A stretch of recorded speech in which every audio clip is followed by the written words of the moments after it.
Ladies and gentlemen, welcome to episode 2 of our Supernatural Watch Along podcast. Today, we are discussing the episode we watched, episode 2. Fancy that? Wendigo. It initially aired in 2005 and was written by series creator Eric Kripke. And this time he was joined by Ron Malbor and Terry Hughes Burton. Again, this episode was directed by David Nutter. It starred Jared Padalecki, Jensen Ackles, Gina Holden, who would go on to be in Saw 3D, Final Destination 3, and Butterfly Effect 2, Alien vs. Predator 2, and other horror. A handful of things. Yeah, lot of horror films. Callum Keith Rennie, who would go on to be in Battlestar Galactica, Star Trek Discovery, Jessica Jones, and Jigsaw. Albert Enright and Corey Monteith, who would go on to star in Glee and would tragically pass away from a drug overdose in 2013, a very young age. Again, before we continue, Alden did star in Han Solo, the film, which no one needs to watch. And he also starred in Oppenheimer, which people should watch. I haven't seen Oppenheimer, so I was not aware he starred in that, but I was aware he was in Solo, and I was Sorry, like, I know he doesn't star in it, but he's in it. He's in it. According to the synopsis, according to IMDb, Sam and Dean make a stop at Blackwater Ridge and end up helping a young woman and her brother find their other brother, who mysteriously disappeared while on a camping trip in the woods. IMDb scored this 7.8 out of 10. So, let's get to the opening sequence of this, because who doesn't love a good sequence? They are camping in the woods when some form of creature approaches, rips shit up, and stuff goes down. What's your thoughts on this, Kieran? I think this episode is fantastic. Genuinely fantastic. I think the opening is really good. He's the older brother is recording a video meeting with his siblings back home whilst he's on his camping trip. You see other people in amongst the tents doing things, and you see a quick shadow go past, and you hear some noise in that. I think it's a very good opening to episode 2, and you're in the middle of a massive, huge, dense forest in instantly evokes images of horror, and instantly it's a bit spooky and like, oh, could something be out there? And the answer is yes. Something not only could be out there, something It is. was out there. Yeah. Ali, what's your thoughts on this opening? Good. Yeah, I kind of got the vibe as the episode goes on that it was filmed differently, as in it was filmed like a proper horror, because the lighting on each character is sort of a little bit brighter than what it normally would be. Okay, you didn't get you didn't feel episode 1 was filmed like a horror. Oh, I got that, but the camera work was different in this episode, I felt. Okay.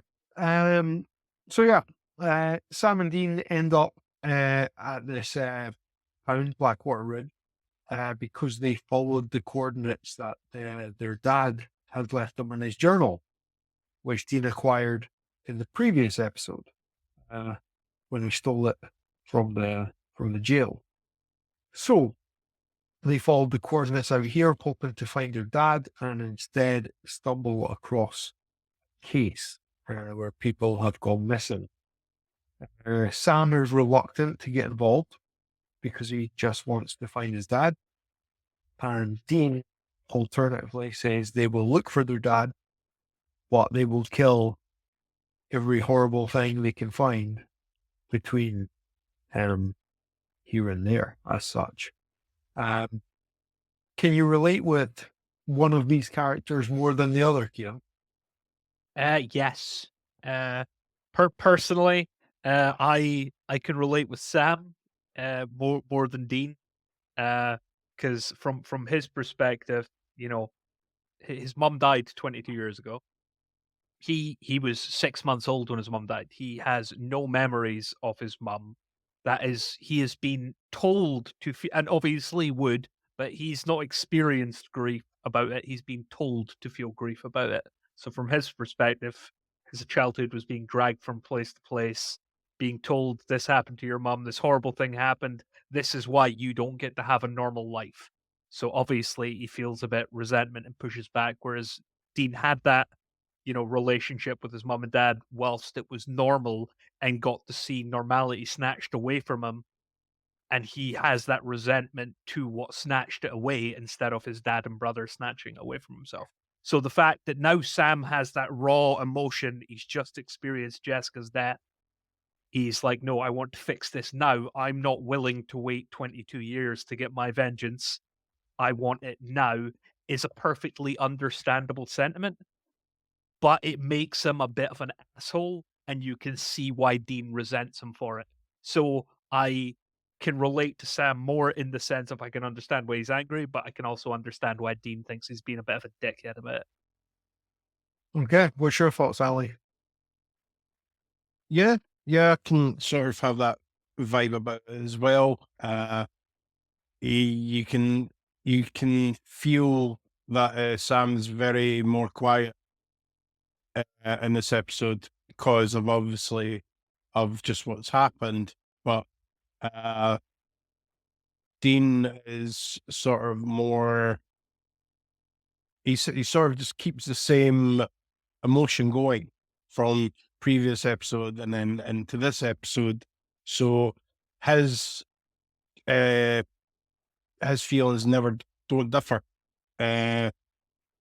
Excuse me, but he obviously, I can only summarize that he does feel for his brother because he has witnessed what he didn't really witness it. He was sort of pushed out of the room when it happened, but so he's feeling.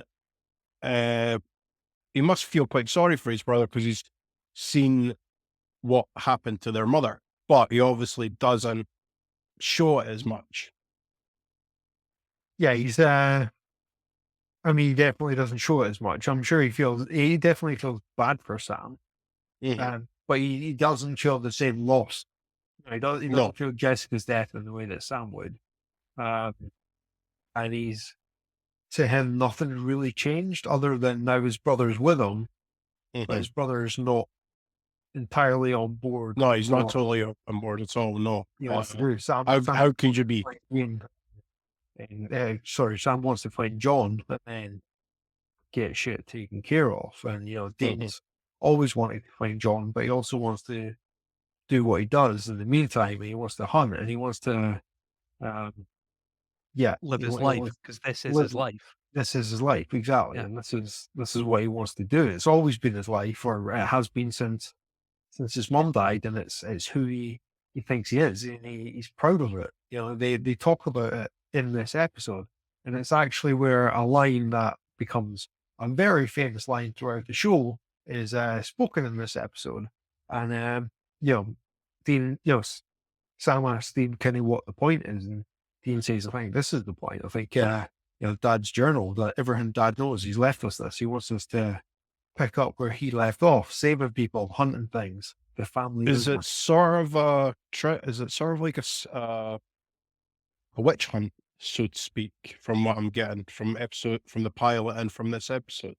What do you mean a witch hunt? As in just following their father? Well, they're out looking for their dad. You have to be very specific in a show where there are actually witches when you use the phrase witch hunt. Yeah. Are you talking about hunting an actual witch? Or No, as in like it feels like they're on a witch hunt looking for their father, because all he seems to be leaving them is breadcrumbs. at least for the next few episodes, we're going to be looking for John and not finding him. Spoilers Until- for people that haven't seen it. Yeah. Sorry, apologies. But to be fair, you've had time. This season came out in 2005, so yeah, almost 20 years. So, but I had more important things to watch at the time. I wasn't talking to you, dumbass. I wasn't talking about you. I was talking about anyone listening. No, you just watch who you're flipping off, and flipping off people at home. Well, And someone watching this, he was flipping off you. You specifically. You are the one he was swearing at. Yeah. So, with that in mind, it's going to be a bit of a hunt for John until they find him, and then slight switch up, but not so much. Things happen. But yeah, so on the hunt we are currently on, which is not a witch hunt, turns out it is a Wendigo hunt, which they did not know, but they off they go into the woods. Dean with all his provisions, which turns out to be a bag of M&Ms, which I thought was very funny. But yes, they go into the woods to aid this young woman to find her brother, posing as a pair of park rangers. Of course. They think, it might be a skinwalker, or they mention a few other White dog. Yeah. And quickly find out it is not. They're being called in at the wood. They see the speed of it, how dangerous it is, and quite quickly, like we're in some serious trouble here. So they kind of cordon themselves off, believing that if you stay within the boundary of the symbol, Anastasi symbol.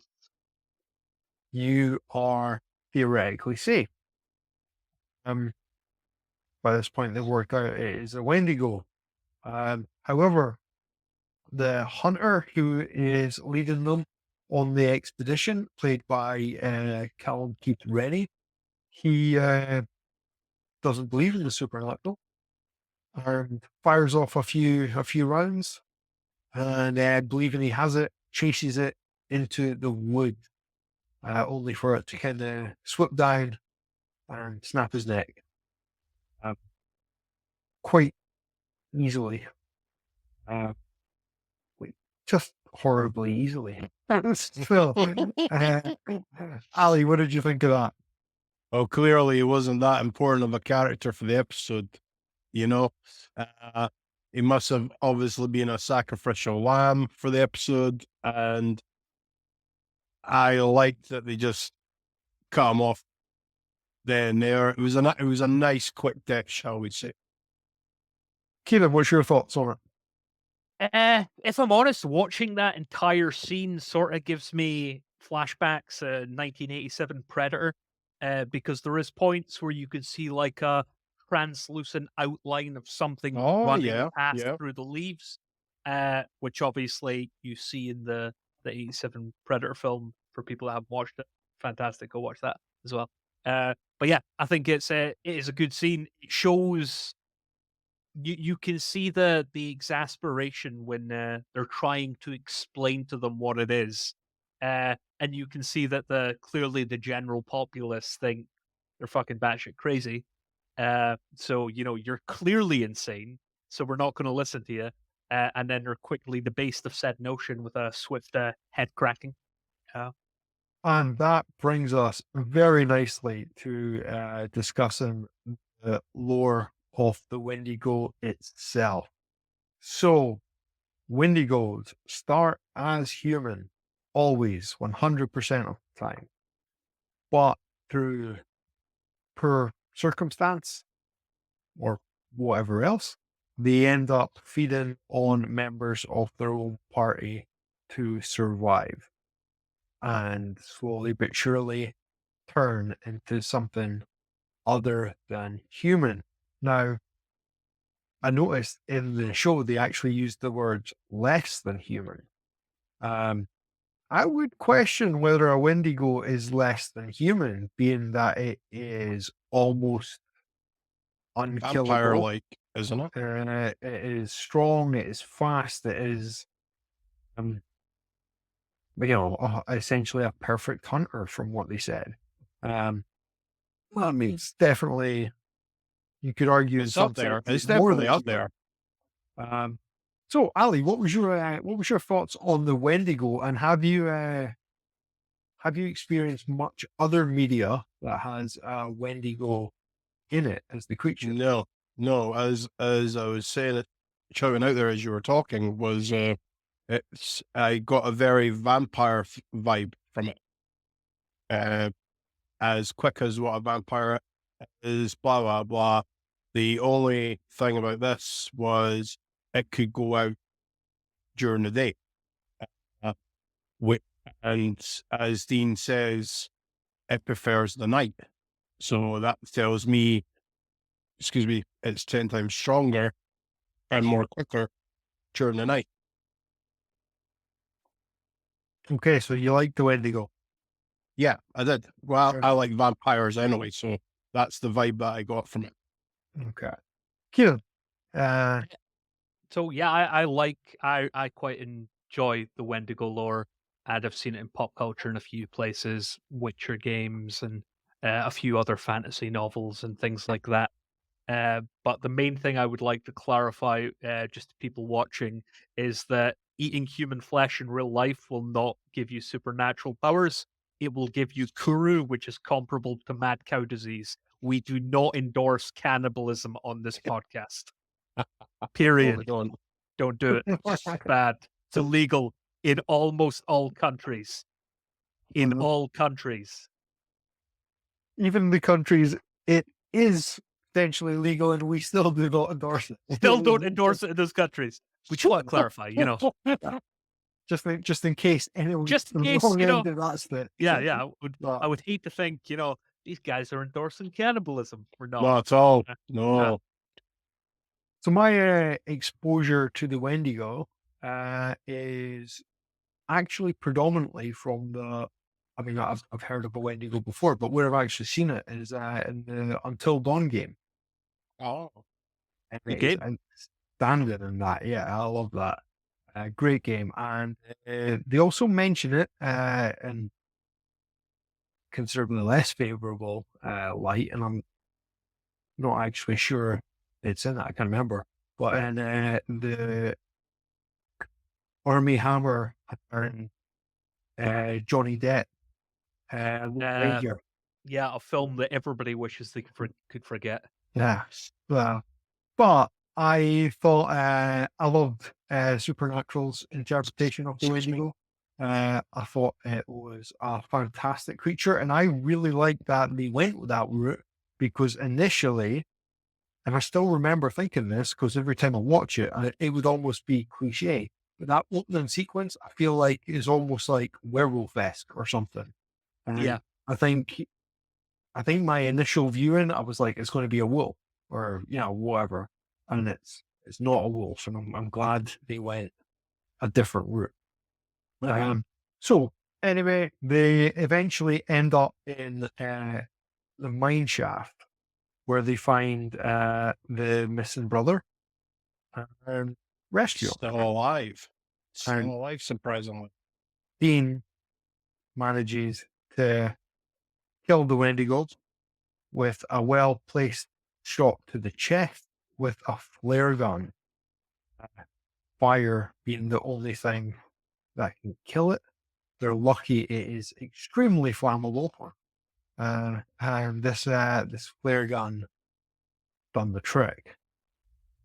Almost more flammable than something should be. Yes. Yeah, definitely. I mean, a person wouldn't go off on flames like that. No. I mean, again, more flammable than humans. So, yeah, this, that's pretty much this episode, and then ends with them ready to go off and hunt the next thing. So, repeating what we done last week, I will share my screen and we can place our Wendigo on the tier list. Can everyone see the screen? We can. Yes. Good. Here is the Wendigo in the mine shaft.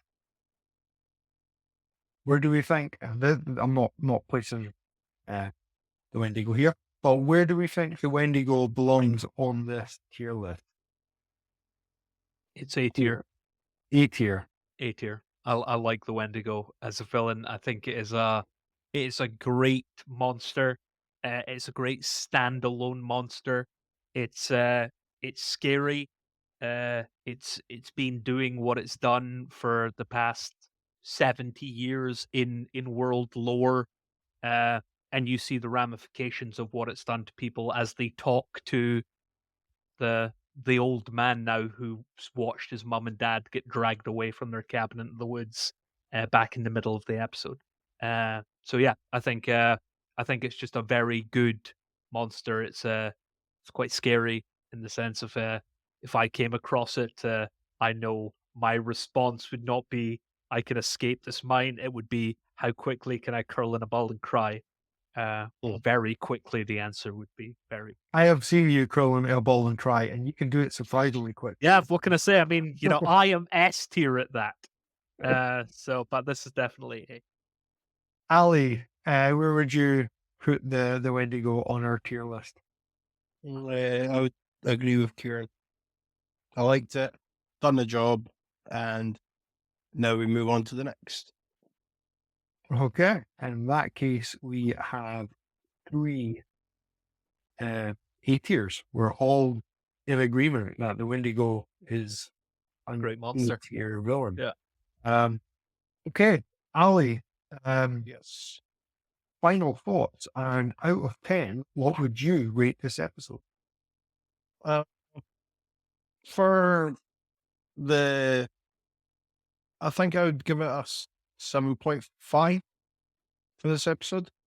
I enjoyed it. It took me a wee bit longer to get into than what the pilot did. But yeah, it was good. It was a second episode to new, from my perspective, a new show for me. So yeah, it was good. Okay. Kieran. I think this is better than the pilot, this episode, if I'm honest. I obviously, pilot's intro is fantastic, but this as a standalone episode, I think is better. I would give this an 8.2. Okay. Can you see what you mean? But disagree, specifically because of the bookending of the pilot. So the opening sequence, set 22 years prior, and the end was Jessica on the ceiling, I think makes pilot outstanding. However, the middle section of the pilot with the woman in white versus this episode with the Wendigo, I think this episode is slightly better. Not much, because I still think the woman in white's a great episode, but I think that bookending of episode 1 is what really over the top. My problem with that synopsis is the bookending and the start and bookend of episode 1 isn't the start and bookending of episode 1. It's the premise for the season. So we have to look at it in a grander context than a single It is the episode. premise for the whole season, but it's in that episode. It's agreed. One episode at a time. So There you yes, go. I can see your point. I disagree. I think as a standalone episode, this works better. However, with the caveat that episode 1 sort of strings the premise for everything that's going to happen for this arc. Yeah, no, I get you, but I rated episode 1 very highly because I think it's fantastic. I gave it a 9. This one I would give an 8.5. So I still think it's a great episode. I think we're 2 episodes in, and they have both been bangers. So I think that's I mean, I know it's a good sign. I've seen this whole show, but it's Ali, tell me, 2 episodes in, are you excited to watch the rest of the show? Yeah, I'm intrigued to see where it goes, shall we say. Okay. Intrigued to see where it goes. That's Yes. something, I suppose. Well, and on that note, join us next week for episode 3, where we will be discussing Dead in the Water. Bye for now. Bye.